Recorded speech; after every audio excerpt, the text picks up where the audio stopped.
വേദിയിൽ വിശിഷ്ട വ്യക്തികളെ, സുഹൃത്തുക്കൾ, MSI ഇങ്ങനെ പുതിയ സംരംഭം തുടങ്ങുമ്പോൾ ഇതിൻ്റെ പിന്നിൽ പ്രവർത്തിക്കുന്ന അജയ് മേനോൻ എന്ന വ്യക്തിയെ ഞാൻ കണ്ടിട്ടില്ല. ടെലിഫോണിൽ സംസാരിക്കുക മാത്രമാണ് ചെയ്തിട്ടുള്ളത്. അതുപോലെ തന്നെ ഇതിൻ്റെ ഗാനങ്ങൾ രചിച്ചിട്ടുള്ള ശ്രീദേവി പിള്ളയെയും എനിക്കറിയില്ല.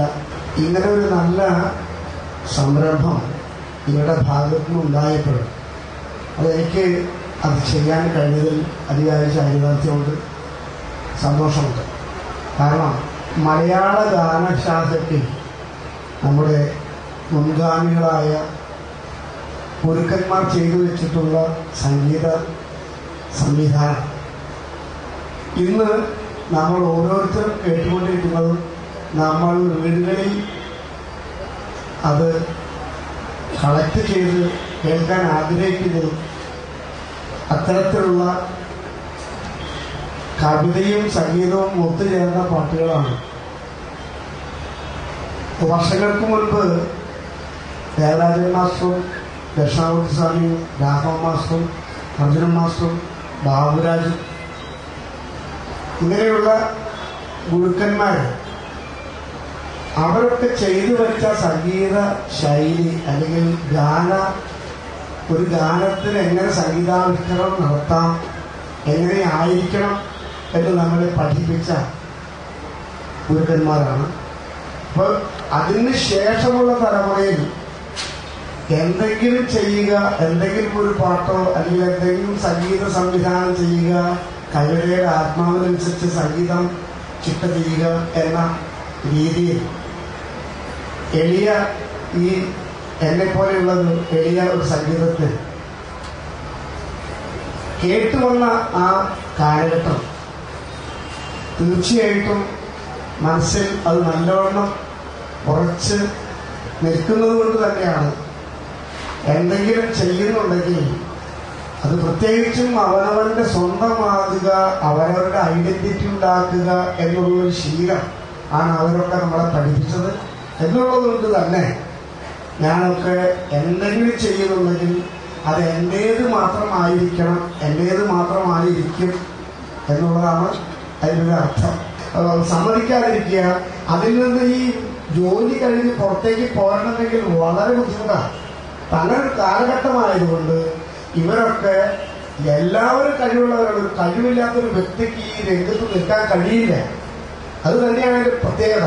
അപ്പം അതുകൊണ്ട് അവര് പറയുന്നതനുസരിച്ച് അത് പരതി നടക്കുമ്പോൾ ആളുകളായ നമ്മുടെ മുൻപേ പോയ നമ്മുടെ ഗുരുനാഥന്മാരുടെ പാട്ടുകളും മറ്റു തരത്തിലുള്ള കേട്ടുകൊണ്ട് പല കാലങ്ങളായി നടന്ന പാട്ടുകളെ ചില ഫ്രേസുകളൊക്കെ അത് വന്നുപെടും. ഒരു പാട്ടിൻ്റെ അകത്ത് ചില ഫ്രേസ് ബാബുരാജിന്റെ ആയിരിക്കും, അല്ലെങ്കിൽ ദക്ഷിണാമൂർത്തി സ്വാമിയുടെ ആയിരിക്കും, അല്ലെങ്കിൽ അർജുനൻ മാഷയായിരിക്കും. അങ്ങനെ ഓരോരോ ആൾക്കാരെ ഹിറ്റ്സുകൾ ഉണ്ടാക്കിയ ആൾക്കാരുടെ പാട്ടുകളുടെ അംശം കടന്നു കയറുക. അപ്പൊ അവനവന് സ്വന്തം ചെയ്യാൻ പറ്റാതിരിക്കുന്നു. ഇവിടെ കേൾവിക്കാർക്ക് കേട്ട് പരിചയമുള്ള ഹിറ്റാകുകയും ചെയ്യും. നല്ല പാട്ട് എന്ന് പറഞ്ഞ് അതിനെ പ്രോത്സാഹിപ്പിക്കും. അതെന്തുകൊണ്ടാണ്? ഈ കേട്ടുപരിചയം ഉള്ളത് കൊണ്ടാണ് അത് ഹിറ്റാകുന്നത്. അങ്ങനെ ഒരു കേട്ടുപരിചയം ഉണ്ടായാൽ മാത്രമേ ഇന്ന് പാട്ടാകുന്നുള്ളൂ, ആൾക്കാർ ഇഷ്ടപ്പെടുന്നുള്ളൂ. അതുകൊണ്ട് തന്നെ അവർ ആ വഴിയിലാണ് സഞ്ചരിക്കുന്നത്. അപ്പോൾ ഇങ്ങനെയുള്ള ഒരു കാലഘട്ടം നമ്മൾ മുന്നിൽ ഉണ്ടായിരുന്നു. ഇന്നിപ്പോൾ അത് കുറേ പിന്നിലേക്ക് നിൽക്കുകയാണ്.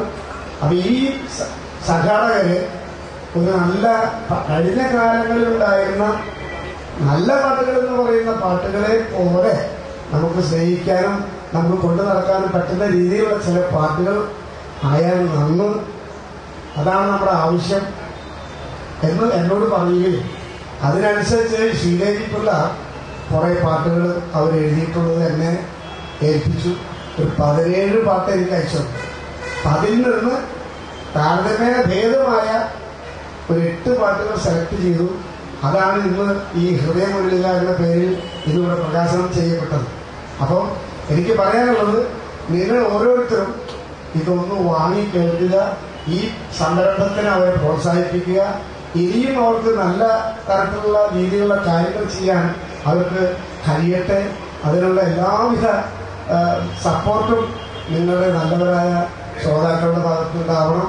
നിങ്ങൾ അതിനുവേണ്ടി ഈ സംഘാടകരെ രണ്ടാമതൊന്നും ചെയ്തതിനും ഇനി മേലിൽ നല്ല നല്ല പ്രസ്ഥാനങ്ങൾ അവർക്ക് ചെയ്യാനും ജനങ്ങൾക്ക് പ്രയോജനകരമായ കാര്യങ്ങൾ ചെയ്യാനുള്ള കഴിവിന് വേണ്ടി അവരെ നിങ്ങളൊന്ന് സപ്പോർട്ട് ചെയ്യുക.